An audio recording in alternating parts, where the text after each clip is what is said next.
Suatu hari Arman berencana berkunjung ke rumah temannya. Ya, di hari Minggu yang cerah itu dia mengayuh sepedanya untuk berkunjung ke rumah temannya tersebut. Dan setelah sampai di rumah temannya, dia pun langsung masuk untuk menemui temannya tersebut. Ya, si Arman langsung masuk ke dalam rumah karena dia memang sudah biasa berkunjung ke rumah temannya itu. Ternyata temanku ini sedang tiduran di depan TV. Begitu kata si Arman. Sebelumnya aku akan bercerita dulu tentang temanku ini ya. Temanku ini mempunyai kepribadian yang sangat aneh. Dia bisa mengetahui kematian seseorang. Ya, ketika dia menunjuk orang, pasti 3 hari kemudian orang itu akan meninggal. Waduh, mengerikan bukan? Seperti kejadian saat dia menunjuk kakeknya sendiri. Aneh bin ajaib, 3 hari kemudian kakeknya meninggal. Bukan hanya itu saja. Begitu juga saat dia menunjuk pacarnya sendiri. 3 hari kemudian pacarnya ditemukan meninggal. Oke, kita kembali ke benang merah. Itu tadi hanya kisah singkat tentang temanku ini.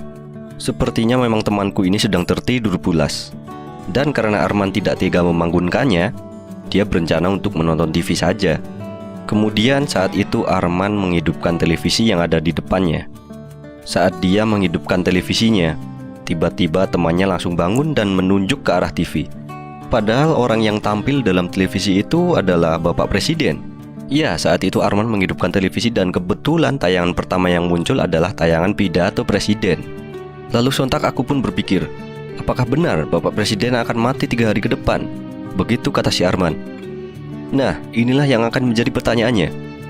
Benarkah Presiden yang tampil dalam televisi itu akan meninggal 3 hari kemudian? Atau ada sesuatu di luar itu yang akan terjadi? Coba kalian selidiki dari cerita tersebut.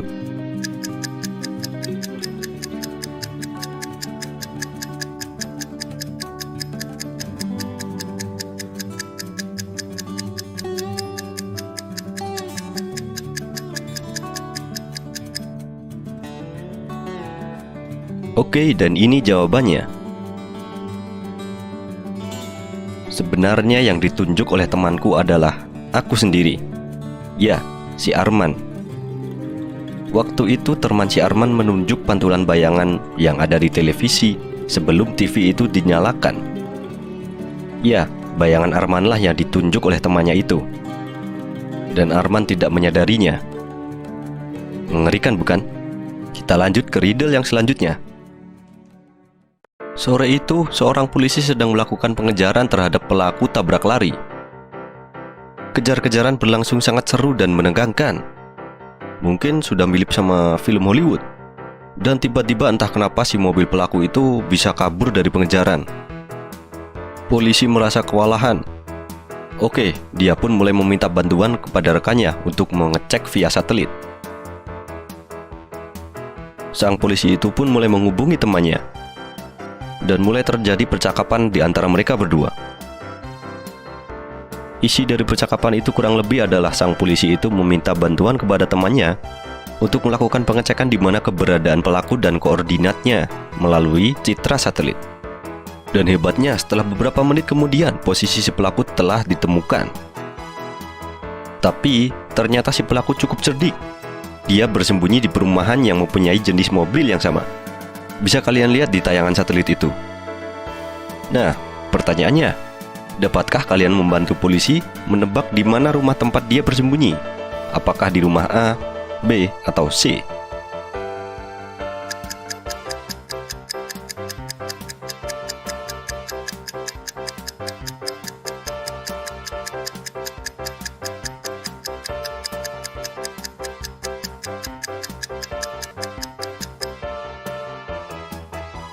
Dan ini jawabannya. Pelaku tabrak lari itu bersembunyi di rumah A.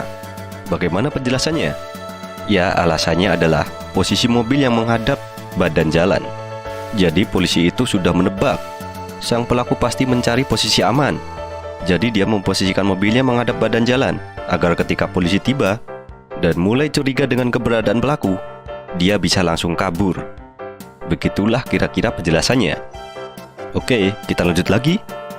Riddle berikutnya. Perhatikan dan simak kisah berikut. Ada psikopat yang menculik seorang pria dan mengurungnya di sebuah ruangan kosong.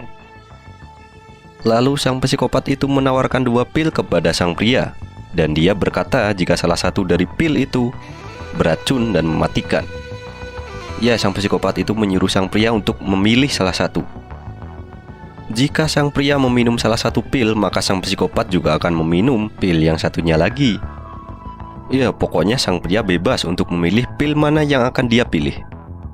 Mau yang hijau, merah, terserah. Begitu kata sang psikopat. Tetapi bagaimanapun juga sang pria itu tetap mati meskipun dia telah mengacak pilihan pilnya, dan sang psikopat tetap hidup. Nah, ini yang jadi pertanyaan. Bagaimana sang psikopat itu mengatur semuanya?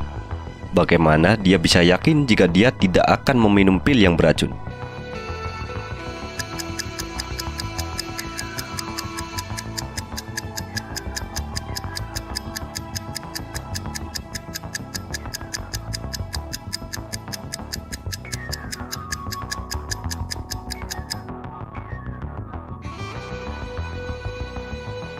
Dan ini jawabannya.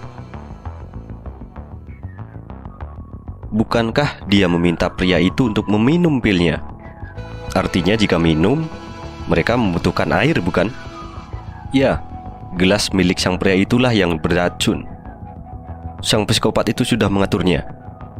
Jadi bagaimanapun juga, walaupun pil itu telah diacak, karena sebenarnya juga pil itu tidak beracun, maka sang psikopat itu pun tidak merasa khawatir meskipun sang pria itu mengacak pilihannya, dan dia merasa sukses menjalankan aksinya.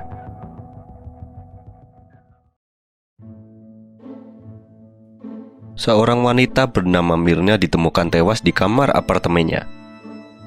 Ada beberapa luka tusukan di badan wanita tersebut, jadi bisa dipastikan dia dibunuh. Saat itu, dia ditemukan tetangga sebelah apartemennya yang bernama Sirna. Jadi kurang lebih begini kronologinya. Korban ditemukan ketika Sirna hendak memarahinya karena terlalu berisik mengadakan pesta. Jadi begitu. Kemungkinan tadi malam Mirna mengadakan pesta bersama teman-temannya, dan tetangganya itu merasa terganggu. Polisi pun datang ke lokasi untuk melakukan penyelidikan lebih lanjut. Sudah pasti dia melakukan interogasi. Yang pertama Sirna, tetangga korban itu. Ya, seperti kronologi yang tadi. Dia berkata jika dia sangat kesal karena hari itu dia baru saja menyelesaikan kerjaannya sampai larut malam. Namun saat hendak tidur, tetangganya itu atau si Mirna menyetel musik sangat keras, dan kemudian dia ingin memarahinya. Tetapi ketika dia masuk ke apartemennya, dia melihatnya sudah tergeletak tak bernyawa. Yang kedua, Airah, teman korban.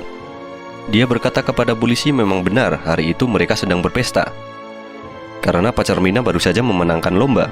Akan tetapi dia mabuk karena meminum 2 botol bir, dan dia tidak tahu apa yang selanjutnya terjadi karena dia tidak sadar. Yang ketiga, Tamir, pacar korban. Dia pun membenarkan saat itu mereka sedang mengadakan pesta sampai larut malam, dan karena pengaruh alkohol, dia membawa Mirna ke kamarnya.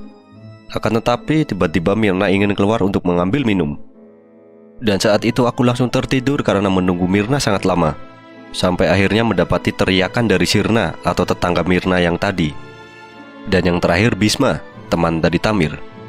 Dia berkata jika dia tidak tahu apapun karena dia sedang merokok di luar apartemen. Dan saat itu kebetulan dia memang sempat berpapasan dengan Sirna, dan itu orang terakhir yang diinterogasi. Tapi tak hanya itu, polisi pun menemukan sebuah petunjuk surat kecil yang tertulis.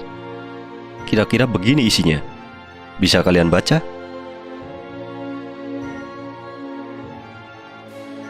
Nah, setelah mendalami saksi dan petunjuk yang ada, polisi pun menangkap 2 dari 4 orang saksi yang tadi diinterogasi. Itu yang jadi pertanyaannya.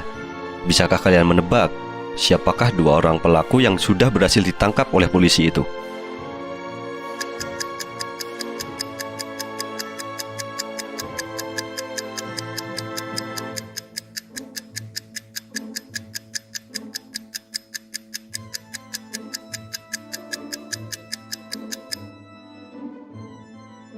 Dan ini jawabannya. Pelakunya adalah Airah dan Tamir. Untuk alasannya, kita jabarkan satu persatu. Yang pertama, kenapa Airah? Lihat baik-baik akhiran dari kalimat yang ada di surat tersebut. Jika digabungkan akan membentuk kata Airah. Lalu yang kedua, kenapa Tamir? Alasannya karena Tamir telah berbohong. Dia mengatakan Myrna keluar kamarnya, padahal Myrna ditemukan meninggal di kamarnya sendiri. Bagaimana? Apa sudah jelas? Kita lanjut ke riddle yang terakhir. Ada seorang pria yang baru saja keluar dari kantornya di tengah malam dan pulang berjalan kaki melewati tengah kota yang sepi. Langkah demi langkah kakinya menelusuri jalanan kota itu, sampai dia tidak tersadar ada sesuatu yang ada di depannya. Ya, ada sebuah portal, dan dia terperosok masuk ke dalamnya. Entah portal itu membawa dirinya kemana. Yang jelas itu adalah tempat yang sangat aneh. Apakah masa lalu? Atau masa depan? Dan setelah berjalan-jalan, tepat di depannya ada 3 buah pintu. Tentu saja pintu itu adalah jalan keluarnya, tapi ternyata 3 pintu itu adalah bayangan refleksi dari dirinya. Kira-kira untuk kembali ke tempat asalnya, pintu mana yang harus pria itu pilih?